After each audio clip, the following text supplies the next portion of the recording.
नमस्कार मित्रों, मैं केशव देव आप सभी का स्वागत करता हूं लीगल राइट्स एंड नॉलेज में।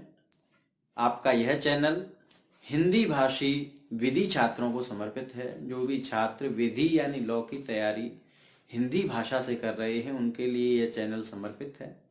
मित्रों, मैं आए दिन आपके लिए लॉ के अलग अलग सब्जेक्ट्स पर, अलग अलग टॉपिक्स पर इस चैनल पर वीडियो लाता रहता हूं। पिछले वीडियोस बहुत सारे वीडियोस मैंने डिलीट कर दिए क्योंकि उनमें बहुत अच्छा ना ही तो एनवायरनमेंट था और ना ही उसमें जो है थोड़ी टेक्निकल फॉल्ट बहुत ज़्यादा थे। स्पष्टता नहीं थी, ना ही तो उसमें आवाज़ साफ आ रही थी और ना ही जो अक्षर हैं वो साफ आ रहे थे। और हाँ, यहाँ पे मैं एक बात और क्लियर कर दूं कि जिस टॉपिक पे हम आगे बढ़ने जा रहे हैं उस टॉपिक पे मैं एक वीडियो पहले बना चुका हूँ। अगर आपको पीछे बोर्ड पर स्पष्ट दिखाई ना दे या कोई बात समझ में ना आए तो बिल्कुल कोई दिक्कत नहीं है, कोई परेशानी की बात नहीं है। मैंने वीडियो में टॉपिक वाइज नोट्स ऐड किए हुए हैं, उनमें आपको बिल्कुल एक एक बात स्पष्ट दिखाई देगी, आप समझ सकते हैं। ठीक है, तो चलिए टॉपिक की ओर बढ़ते हैं। दोस्तों, हमारा ये जो टॉपिक है ये एक सीरीज है इंटेलेक्चुअल प्रॉपर्टी राइट के ऊपर, यानी बौद्धिक संपदा अधिकार के संबंध में ये एक सीरीज हम चला रहे हैं, जिसमें ज़्यादा बड़े वीडियोस में नहीं चाहता कि बने। पिछला वीडियो 40 मिनट से ऊपर का हो गया था। तो दोस्तों, हमारा जो आज का जो टॉपिक है वो है बौद्धिक संपदा तथा संपदा के प्रकार, यानी types of property and intellectual property. ठीक है, पिछले वीडियो में हमने जाना था definition, meaning and scope of IPR, यानी बौद्धिक संपदा अधिकार के, बौद्धिक संपदा अधिकार विधि और बौद्धिक संपदा अधिकार के अर्थ, डेफिनेशंस यानी परिभाषाएं, और जो स्कोप है इसका क्या है। आज के इस वीडियो में जो हमारा टॉपिक है वो अभी हम देख चुके हैं, तो इसमें हम संपत्ति के प्रकारों का भी थोड़ा चर्चा करेंगे और जो बौद्धिक संपदा है उसका जो वास्तविक प्रकार हैं उसके, उनकी भी हम चर्चा करेंगे। दोस्तों, सबसे पहले हम देखते हैं कि जो बौद्धिक संपदा है यह एक अमूर्त संपदा है। ये सभी जानते हैं, अच्छी तरह से जानते हैं कि ये एक अमूर्त संपदा है, लेकिन ये अमूर्त संपदा के किस रूप में आती है ये जानना बहुत जरूरी है हमें। क्योंकि हम जब भी कॉम्पिटिटिव एग्जाम्स की तैयारी करते हैं, नेट एग्जाम में बौद्धिक संपदा अधिकार एक अलग टॉपिक है, एक पूरी यूनिट है जिससे बहुत अच्छे खासे क्वेश्चंस आते हैं।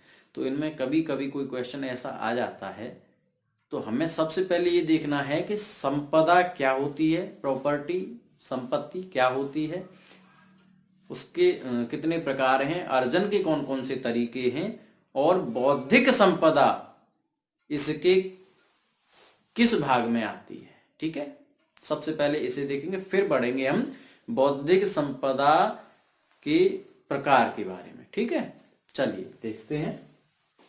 यहां पर जो आपको स्पष्ट ना दिख रहा हो क्योंकि मैंने बहुत जल्दी जल्दी में लिखा है, रात हो गई है बहुत, और मुझे क्योंकि वीडियो बनाना भी था इसीलिए बहुत जल्दी जल्दी में लिखा है। अगर साफ आपको ना दिख रहा हो तो टेंशन लेने की बात नहीं है, नोट्स मैंने इसमें वीडियो में लगा दिए, ऐड कर दिए हैं। ठीक है, सबसे पहले हम देखते हैं कि व्हाट इज प्रॉपर्टी, संपदा होती क्या है, संपत्ति होती क्या है।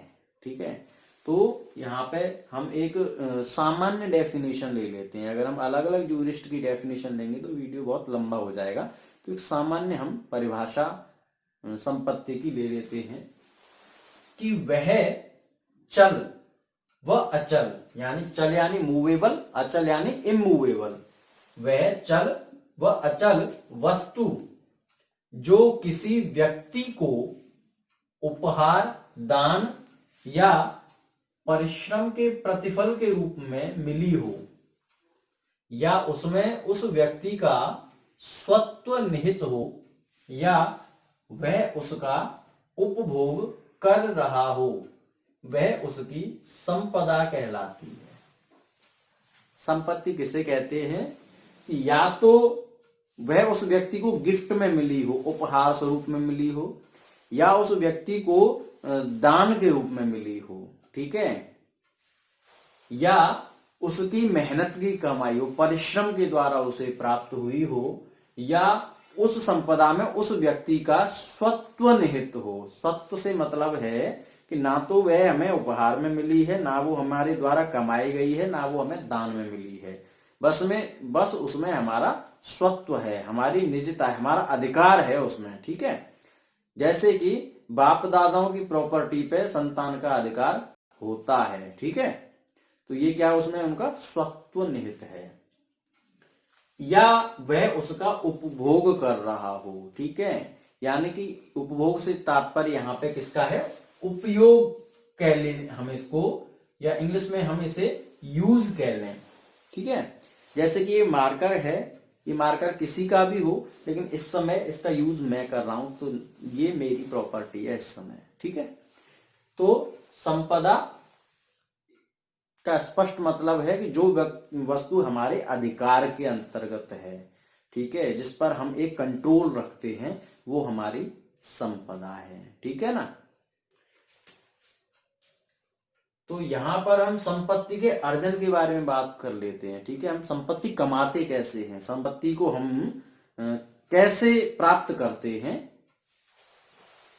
एक्विजिशन ऑफ प्रॉपर्टी, ठीक है, संपत्ति का अर्जन। अब इसके अलग अलग जो विद्वान हैं अलग अलग तरीके बताते हैं, लेकिन यहाँ पे जो 4 तरीके मैंने दे रखे हैं, उन 4 तरीकों पर ज्यादातर जो जूरिस्ट हैं वो सहमत हैं, ठीक है ना। यह सबसे पुराने 4 तरीके हैं जो स्मृतियों में लिखे गए हैं, ठीक है ना। स्मृति जो ग्रंथ हैं उनके अंतर्गत ये चारों तरीके लिखे गए हैं, और साथ ही साथ जो रोमन लॉ है, आज का जो हमारा लॉ है वो रोमन लॉ पे बेस्ड है, ठीक है।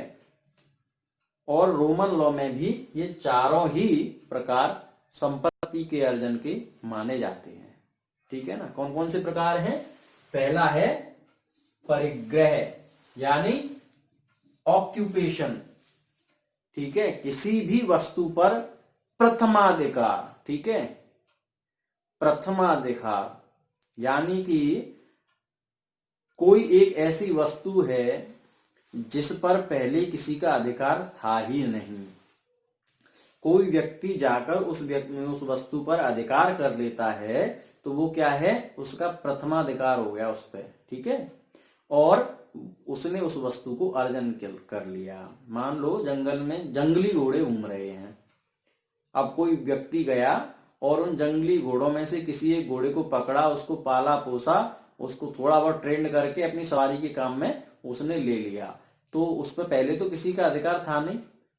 अब इस व्यक्ति ने ट्रेंड किया, उसे पाला पोसा और अपने सवारी के लिए बना लिया, तो वो क्या हो गया? उस व्यक्ति की संपत्ति हो गया वो घोड़ा।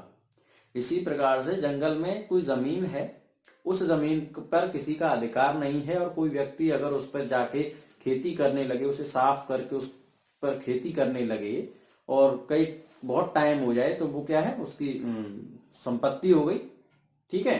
तो प्रथमाधिकार के हिसाब से पहला जो अर्जन है किसी संपत्ति का, परिग्रह, इसको हम हिंदी और संस्कृत में कहते हैं, इंग्लिश में इसको कहते हैं ऑक्यूपेशन, ठीक है, ऑक्यूपाई कर लेना उसको। सेकंड है अधिगम। अधिगम इसको हम हिंदी में कहते हैं, स्मृतिकारों की भाषा में इसको हम अधिगम कहते हैं, ठीक है। इंग्लिश में इसको कहेंगे finding of treasure and trove, finding of treasure and trove, यानी कि खोज के द्वारा किसी वस्तु को प्राप्त करना। अब हम रास्ते में जा रहे हैं और हमको कहीं अचानक से कोई मटका भरा हुआ सोने के सिक्कों का मिल गया। हमने खूब ढूंढा कि कोई इसका मालिक है, कोई इसका मालिक है, लेकिन नहीं मिला। तो हमने क्या किया? उसको अपने अधिकार में ले लिया, तो वो क्या हो गई? हमारी संपत्ति हो गई ना। तो इस तरीके से खोज के द्वारा प्राप्त करना किसी वस्तु को, ठीक है। या इसमें एक नियम और आता है, अगर हम इसको परिग्रह से लगा के देखें कि साहब परिग्रह में भी तो हम किसी वस्तु का प्रथमाधिकार करते हैं, तो उस पर नहीं। इसमें यह है कि अधिगम जिस वस्तु का किया जाता है उसका पहले एक स्वामी या ओनर, ठीक है, मौजूद होता है।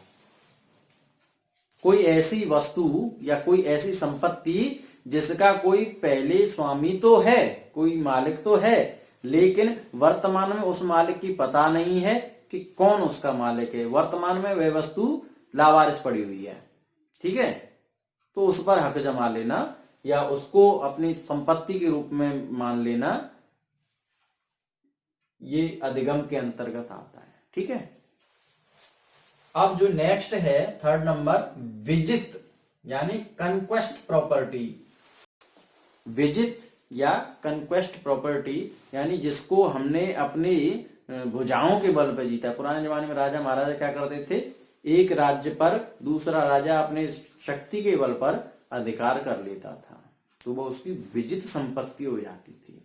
आजकल क्या है कि जो भी हम अपने परिश्रम से कमाते हैं, जो हमारे हाथ पैरों की मेहनत की जो कमाई है उसके द्वारा जो भी हमारी प्रॉपर्टी हमारे पास होती है, जो भी वस्तुएं हम कमाते हैं, चाहे हम घर खरीदें, चाहे हम गहने बनवाएं, वो सारी की सारी हमारी इस तीसरे नंबर के जो कैटेगरी है उसके अंतर्गत आती है, ठीक है।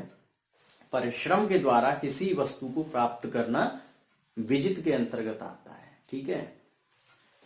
लास्ट है प्रयोग, application of pre existing, application of pre existing property.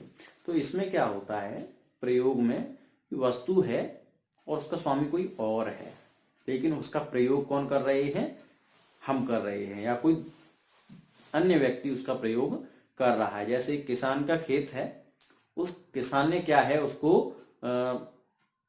कुछ पैसा लेकर एक साल के लिए किसी को खेती करने के लिए दे दिया, ठीक है, तो वह प्रॉपर्टी तो उस किसान की ही है, लेकिन जो सेकंड पार्टी है जिसने पैसे दिए हैं एक साल तक के लिए, और एक साल तक जो उस पर फसल उगाएगा तब तक के लिए वह खेत उसकी प्रॉपर्टी है, क्योंकि उस खेत का प्रयोग वह कर रहा है, ठीक है। या एक दुकान है, दुकान का मालिक कोई और है, उस दुकान को किराए पे किसी अन्य व्यक्ति ने ले लिया है और उस दुकान का एज ए शॉप, एक दुकान के रूप में वह प्रयोग कर रहा है, उसमें माल रखा हुआ है, उस माल को बेच रहा है, तो वो जो व्यक्ति है जिसने किराए पे दुकान ली है, वर्तमान में वह उसका उस संपत्ति का स्वामी है।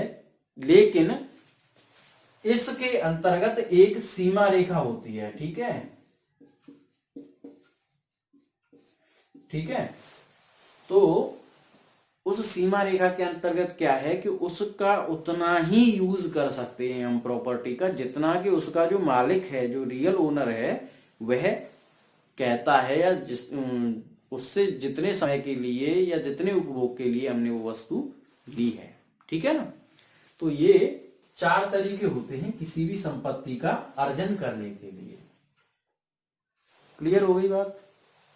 नेक्स्ट है संपत्ति के प्रकार, टाइप्स ऑफ प्रॉपर्टी।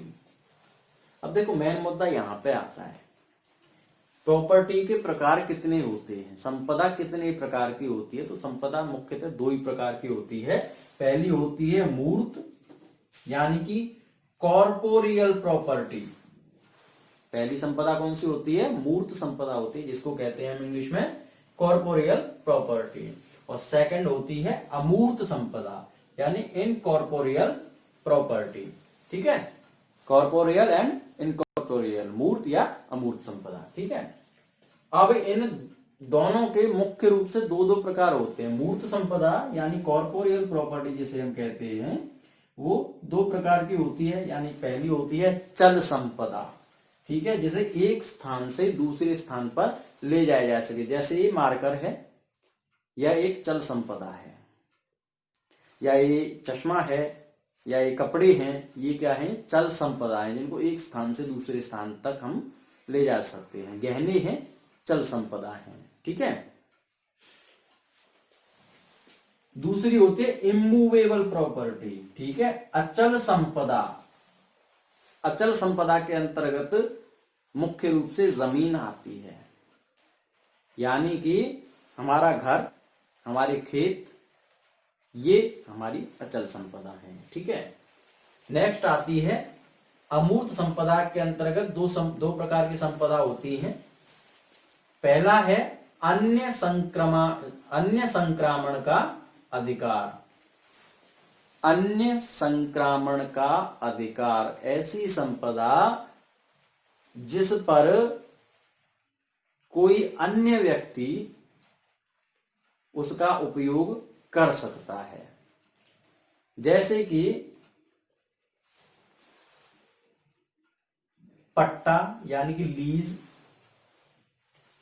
लीज किसी की भी हो सकती है, पट्टा हम किसी भी भूखंड या मूर्त संपदा का करा सकते हैं, लेकिन जो पट्टा है वह एक अमूर्त वचन है, ठीक है। क्या है? अमूर्त वचन है, एक प्रॉमिस है कि इतने समय से इतने समय तक इस वस्तु का हम उपयोग करेंगे, ठीक है।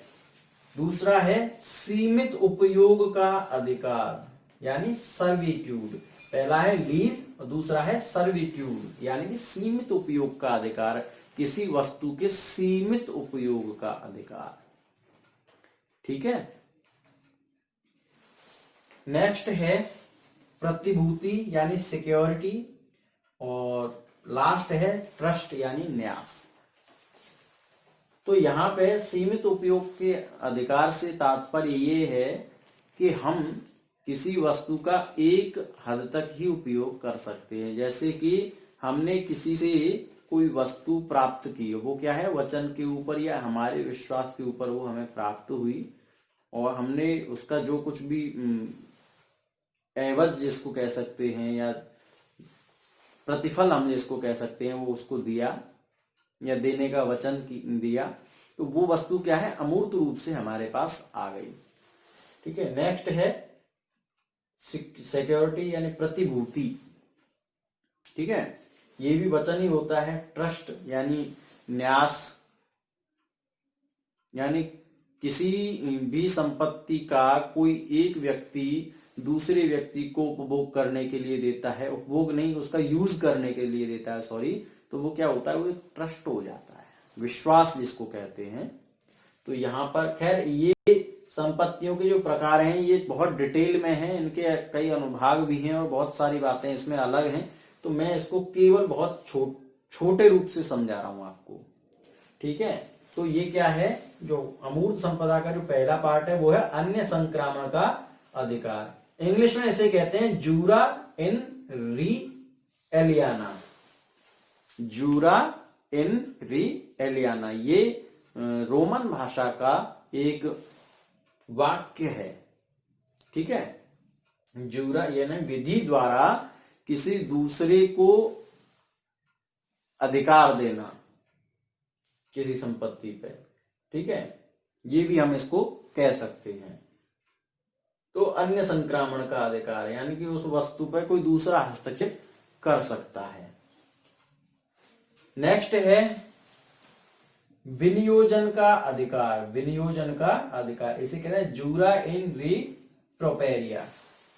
जूरा इन री प्रोपेरिया यानी विनियोजन का अधिकार, जिसमें हमारा स्वत्व निहित है, ठीक है।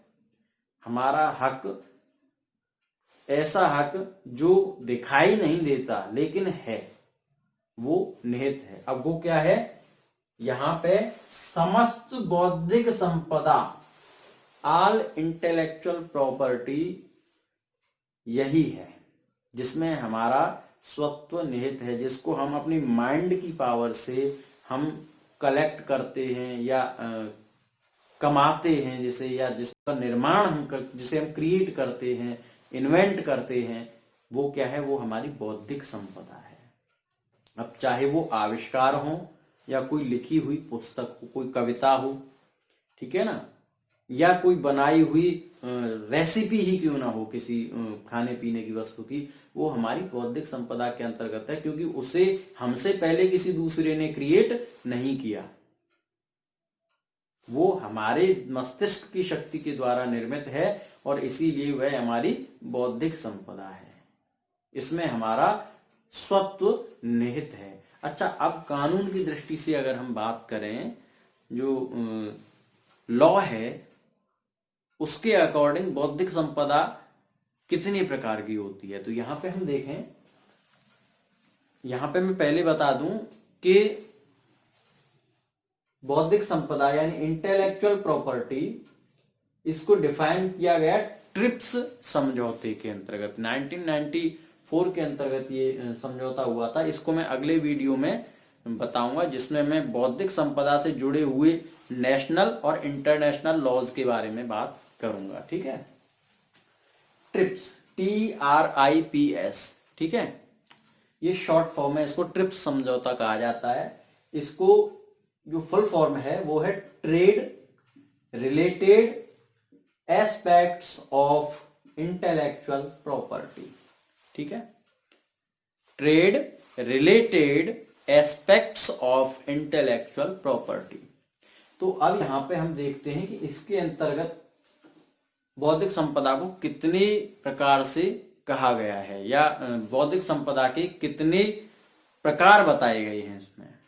इससे पहले मैं एक बात और बता दूं कि ट्रिप्स समझौते से पहले बौद्धिक संपदा के केवल और केवल 5 प्रकार होते थे। ठीक है, तो यहां पे सबसे पहला जो बौद्धिक संपदा का प्रकार है वो है प्रतिलिप्याधिकार, इंग्लिश में इसे कहते हैं कॉपीराइट। प्रतिलिप्याधिकार केवल और केवल उन वस्तुओं पर होता है जो कला के द्वारा उत्पन्न होती हैं। ठीक है, 2 प्रकार की वस्तुएं होती हैं, एक कलाजन्य, एक विज्ञानजन्य। ठीक है, तो साहित्य यानी लिटरेचर, इसमें पोइट्री या एसेज आते हैं, स्टोरीज आती हैं, ये क्या है, ये कलाजन्य है, तो ये कॉपीराइट के अंतर्गत आएगा। या म्यूजिक है, या डांस की कोई फॉर्म है, या आप कोई फिल्म की बात कर सकते हैं, कोई मूवी है, ठीक है, या मूवी का कोई डायलॉग है, तो ये किसके अंतर्गत आएगा, कॉपीराइट के अंतर्गत आएगा, प्रतिलिप्याधिकार के अंतर्गत आएगा, क्योंकि ये कला के द्वारा उत्पन्न है। ठीक है, सेकंड है ट्रेडमार्क यानी व्यापार चिन्ह। प्रत्येक जो कंपनी होती है, इंडस्ट्री होती है, उसका अपना एक चिन्ह होता है, एक मार्क होता है, एक पहचान, जिससे उसकी वह एक मार्क होता है। जैसे वैद्यनाथ का सिरप आपने देखा हो तो उसके ऊपर शिवलिंग छपी हुई होती है। ठीक है, या डाबर का आप चवन हुआ होता है जिसके नीचे ऋषि बैठे हुए होते हैं। तो इसी प्रकार से बहुत सारे ट्रेडमार्क्स इनको कहा जाता है।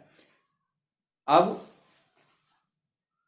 ये जो सेकंड है ये इन्हीं से जुड़ा हुआ है। और रियल अगर बात करें तो बौद्धिक संपदा के क्षेत्र में जो सबसे पहले विधिक रूप से काम हुआ था, जो लॉ बने थे, वो ट्रेडमार्क पे ही बने थे।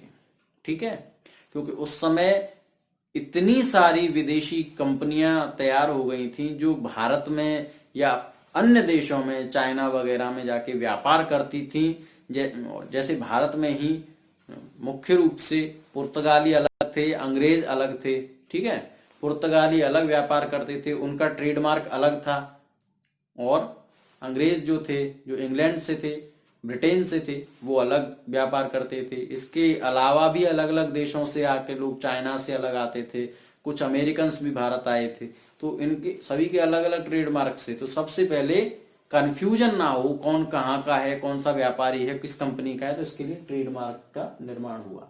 ठीक है, नेक्स्ट आता है जो 3rd नंबर पे है वो है पेटेंट। क्या है, पेटेंट। अब पेटेंट और कॉपीराइट, इन दोनों में केवल इतना अंतर है कि जो कलाजन्य है वो कॉपीराइट के अंतर्गत आती है, बौद्धिक संपदा।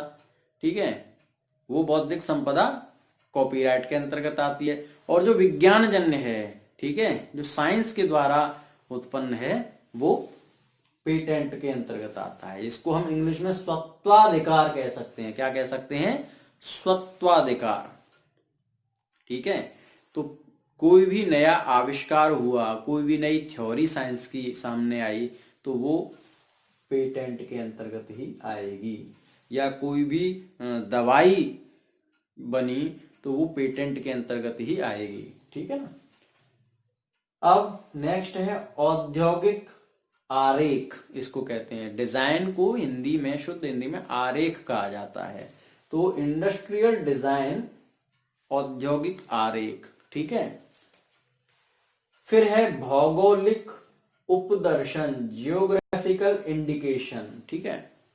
तो ये 5 जो हो गए ना, प्रतिलिप्याधिकार, व्यापार चिन्ह, स्वत्वाधिकार, औद्योगिक आरेख, भौगोलिक उपदर्शन यानी ज्योग्राफिकल इंडिकेशन, यहां तक के जो आईपीआर हैं या इंटेलेक्चुअल प्रॉपर्टी है, या इंटेलेक्चुअल प्रॉपर्टी राइट्स भी इसको कह सकते हैं। ठीक है। आईपीआर यही है जो भी है। तो ये 5 जो हैं यहां तक, ट्रिप्स समझौते से पहले केवल इतने ही बौद्धिक संपदा होती थी, बौद्धिक संपदा अधिकार होते थे, सॉरी। ठीक है ना। इसके बाद में 2 और बढ़ा दिए गए इसमें, युक्त चक्रीय आरेख यानी इंटीग्रेटेड सर्किट डिजाइन। ठीक है ना। इंटीग्रेटेड सर्किट डिजाइन या युक्त चक्रीय आरेख इसको कहते हैं। ये बढ़ा दिया गया। और एक बढ़ा दिया गया इसमें फिर अप्रकाशित सूचना संरक्षण, यानी कि जो जानकारियां प्रकाशित नहीं हुई हैं, जनता के सामने नहीं आई हैं, तो वो उनके संरक्षण के लिए भी एक राइट बना दिया गया आईपीआर में। प्रोटेक्शन ऑफ अनडिस्क्लोज्ड इंफॉर्मेशन इसको कहा जाता है, प्रोटेक्शन ऑफ अनडिस्क्लोज्ड इंफॉर्मेशन। इसका एक और नाम है ट्रेड सीक्रेट, ट्रेड सीक्रेट।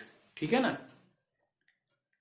तो जो वस्तु अभी सामने नहीं आई है, जो प्रकाशित नहीं की गई है, जैसे कि कोई मूवी है और मूवी केवल अभी बन के तैयार है, अभी जनता के सामने वह नहीं आई है, या अभी सिनेमा घरों में पिक्चर वो नहीं लग पाई है, तो उस मूवी का पहले ही कोई पायरेसी के द्वारा लोगों के सामने उसको ले आता है, तो वो इसके अंतर्गत ही आएगा। ठीक है। तो वो क्या है, उन अधिकारों का संरक्षण करने के लिए, क्योंकि कलाकारों ने बड़ी मेहनत से कोई मूवी बनाई है और उस मूवी को जनता के सामने वो अपनी इच्छा से जब लाने वाले थे, उससे पहले ही वो जनता के सामने आ गई, तो उनका तो जितनी भी मेहनत थी उस सभी पे पानी फिर गया, उनका नुकसान हो गया, लाखों करोड़ों का नुकसान हो गया। तो भाई इसके संरक्षण के लिए केवल और केवल ये जो अधिकार है कानून के द्वारा बताया गया, अप्रकाशित सूचना संरक्षण यानी प्रोटेक्शन ऑफ अनडिस्क्लोज्ड इंफॉर्मेशन और ट्रेड सीक्रेट। ठीक है।